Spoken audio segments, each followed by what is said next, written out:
छौ तोहर गे कटोरी हेगे बॉडी लागै छौ तोहर रस भरी सेक्सी चेहरा सहमन भावई छे गे गोरी लहंगा चोली में बड़ी क्यूटी लागे छे गे छौरी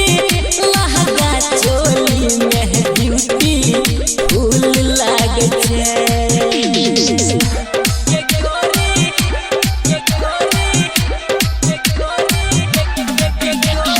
music by DJ Umesh Shukipur बाजार।